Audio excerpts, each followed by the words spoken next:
Bonjour à tous, donc on se retrouve pour discuter de finale aujourd'hui, plus particulièrement de transposition en finale de pion, comment évaluer si les pièces qu'il nous reste, on a intérêt ou pas à les échanger pour arriver dans une finale de pion plus facile à gagner vu qu'il n'y a plus de pièces, donc l'adversaire n'aurait pas de contre-jeu.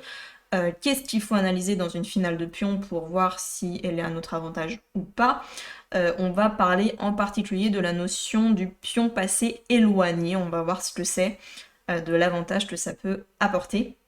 Pour ça, on va analyser cette position qu'on a sous les yeux, qui est tirée d'une partie que j'ai jouée cet été lors du top 12, donc en équipe. C'est une partie dont on a déjà discuté la semaine dernière dans la précédente vidéo, où on parlait des règles d'arbitrage. J'aurais pu faire nul bien plus tôt dans la partie, mais je maîtrisais mal les règles d'arbitrage, donc j'ai mal fait ma demande à l'arbitre qui l'a donc refusée. Et du coup, je me suis retrouvée à devoir continuer cette finale de dames avec des pions, qui est perdante pour moi. J'ai les blancs, j'ai un pion de moins. On voit que les noirs ont un pion passé qui menace d'avancer jusqu'à promotion. Ma position s'est quand même améliorée par rapport à quelques coups plus tôt, hein. Vous avez pu voir la position dans laquelle j'étais lors de la vidéo de la semaine dernière d'arbitrage, donc je vous la mets dans le petit si vous voulez aller la voir. Mais j'ai réussi quand même à déloger ce roi noir qui avant était bien protégé, il y avait deux pions noirs qui le protégeaient. Et donc maintenant, il faut quand même qu'elle se méfie avec les noirs, j'ai un petit peu de contre-jeu. Si elle ne fait pas gaffe, je peux avoir des échecs perpétuels, hein. Par exemple, si elle est tentée de faire G4, je peux faire Dame B5 échec, le roi bouge et je continue les échecs et elle ne va pas pouvoir les parer, donc ça sera nul par échec perpétuel. On va répéter les positions. Donc il ne faut pas qu'elle y aille trop vite. Et justement, comme elle a un pion de plus, c'est logique de se poser la question, est-ce que la finale de pion est à son avantage ou pas? Souvent avec un pion de plus, les finales de pion gagnent, et donc forcément se poser la question, est-ce qu'elle a intérêt à échanger les dames? Et donc ici, ce que je vais vous demander d'analyser, c'est est-ce que jouer Dame F4 serait une bonne idée pour les noirs ou pas? Est-ce que ça lui faciliterait la tâche pour gagner? Ou est-ce que au contraire, c'est une grosse erreur? Donc, je vous invite à mettre en pause la vidéo pour réfléchir à ça. Est-ce que c'est à elle de jouer là avec les noirs? Est-ce qu'elle doit jouer Dame F4? Ou est-ce qu'au contraire, elle doit essayer plutôt de parer les échecs perpétuels et d'avancer son pion, mais en gardant les dames? Ou bien essayer d'échanger les dames, mais dans une position un petit peu différente à celle qu'elle obtiendrait avec Dame F4. Donc mettez en pause et nous on regarde ça tout de suite. Alors du coup, dans la partie, elle a fait d'un F4 échec justement pour forcer les échanges de dames, et j'imagine qu'elle était plutôt sereine ici en se disant que la finale de pion était facile à gagner. Mais pour moi ici, elle commettait une grave erreur. Alors pourquoi? Qu'est-ce que j'avais analysé? Comment j'avais fait pour estimer que la finale de pion était nulle? Et j'avais raison, on verra ensuite par la suite que ce que j'avais analysé s'est produit. Donc j'avais vu dans ma tête qu'on allait arriver dans cette position où les pions noirs déjà allaient être doublés, ce qui m'arrangeait plutôt parce que son pion G qui était passé ne l'était plus. Il s'était doublé sur la colonne F et donc maintenant mon pion l'empêche d'avancer et finalement ces deux pions ça ne vaut plus qu'un seul pion. Elle va pas réussir à passer ici. Bon, ça, elle l'avait bien sûr analysé. Alors pourquoi est-ce qu'elle est rentrée là-dedans? Parce que effectivement, elle s'était dit qu'elle avait un autre pion passé en C et que lui allait pouvoir faire la différence. Que le pion A, elle allait pouvoir le récupérer facilement avec le roi. Et donc j'imagine que son idée, c'était ensuite d'accompagner le pion C à promotion à l'aide de son roi noir, tout simplement. Et éventuellement, pourquoi pas abandonner son pion noir un jour pour récupérer celui-là avec son roi et finalement faire promotion avec cela. Donc ça, c'était probablement son idée. De mon côté, j'avais approfondi un peu plus. J'avais tout de même remarqué que, ok, on a chacune un pion passé. Elle a un pion passé en C et moi j'ai mon pion passé en A. Donc elle va forcément être obligée d'aller manger ce pion un jour, en tout cas de l'arrêter, et elle peut pas partir avec son roi protéger tous ses pions, sinon moi j'irai à promotion tranquillement, elle serait plus dans le carré. Donc elle sera obligée de l'arrêter. Et du coup, j'ai analysé la puissance des pions passés que on avait chacune. Et ce que j'ai pu remarquer, c'est que moi, mon pion A, c'est ce qu'on appelle un pion passé éloigné. C'est une force en finale. Alors qu'est-ce que c'est un pion passé éloigné? C'est un pion qui est éloigné du reste du jeu. Et donc quand le roi noir va devoir aller chercher ce pion, il va s'éloigner de ses autres pions et s'éloigner pour aller attaquer mon pion blanc, etc. Tandis que moi, si je vais chercher son pion noir, bon, je me suis quand même éloigné des autres pions, on est d'accord. Mais si mon roi est ici et le sien est ici, mon roi sera quand même plus proche des autres pions que le sien en A4, puisqu'il y a 2 colonnes de différence.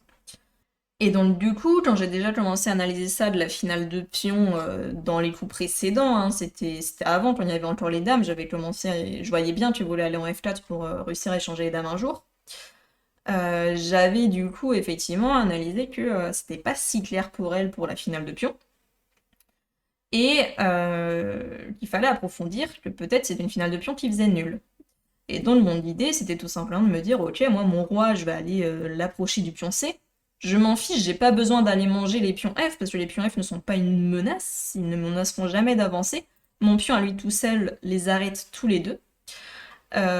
Donc essayer de ramener mon roi sur la colonne C et aller attaquer ce pion C7 parce que elle va être obligée de l'abandonner un jour pour manger mon pion A.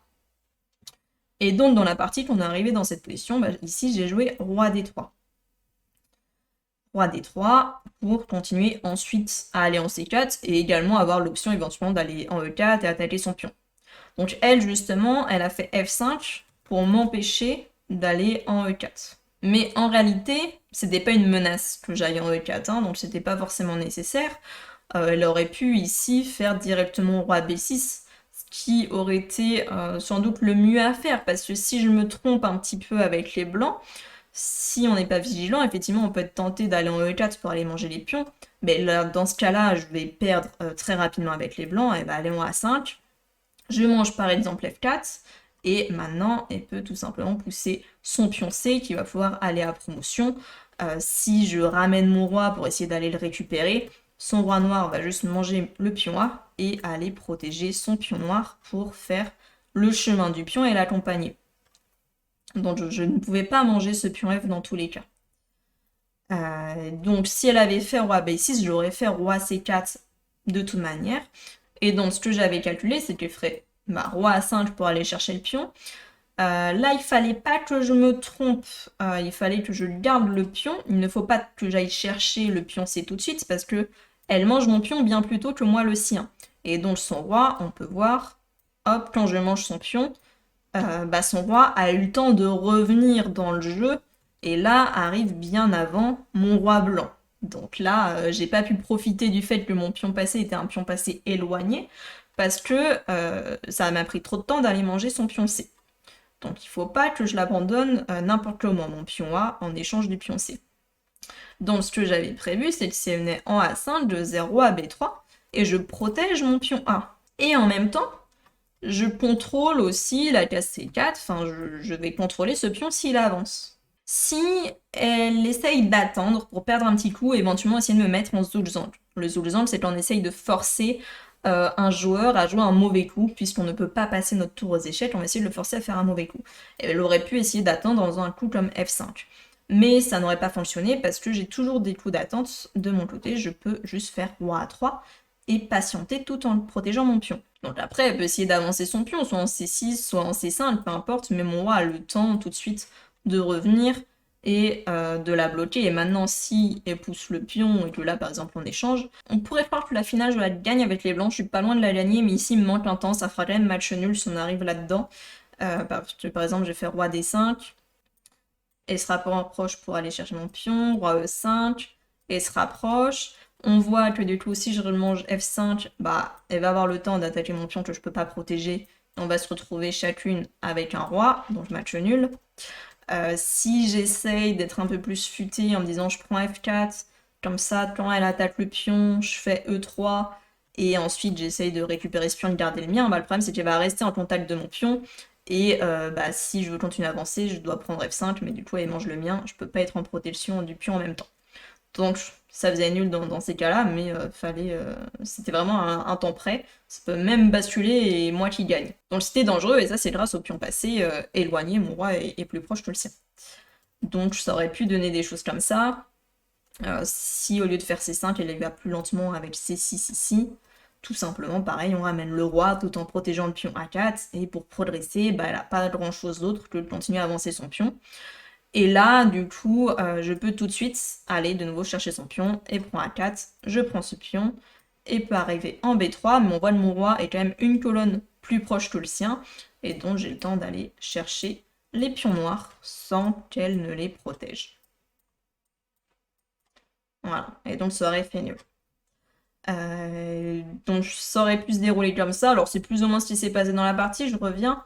Là on a vu si elle faisait directement roi B6 que fallait déjà y effectivement en C4 et surtout pas en E4 chercher ces pions-là. Dans la partie, je pense qu'elle a eu peur de roi E4, où je pense qu'elle s'est un peu laissée guider par ses émotions plus que par l'analyse et le calcul. Peut-être qu'elle s'est dit que c'était facile à gagner, peut-être qu'elle pensait qu'il y avait aucun piège et du coup elle a juste fait ça en se disant je prends pas de risque. Je prends pas de risque que le roi blanc aille embêter mes pions si jamais j'ai mal calculé, je sais pas trop. Mais fallait surtout pas que j'aille en E4. Donc là finalement elle m'empêche de faire un mauvais coup, ça faut faire attention. Mais bon, j'avais prévu dans tous les cas de venir en C4, peu importe ce qui se passait. Et donc là, bah, c'est exactement la même chose qu'on a vu précédemment finalement, elle fait roi B6. Je fais du coup roi B4, soutient mon pion, FR roi A6. Et là, du coup, bah, je me suis dit, bah, je vais directement en C5 pour terminer plus vite la finale. J'aurais pu continuer à attendre en protection du pion en attendant qu'elle avance le sien. Mais je me suis dit, on va terminer directement, vu que j'avais calculé. C'est le thème du pion passé éloigné. On va manger les pions en même temps. Elle a le petit coup d'avance, mais on voit qu'elle reste toujours une colonne plus loin que moi.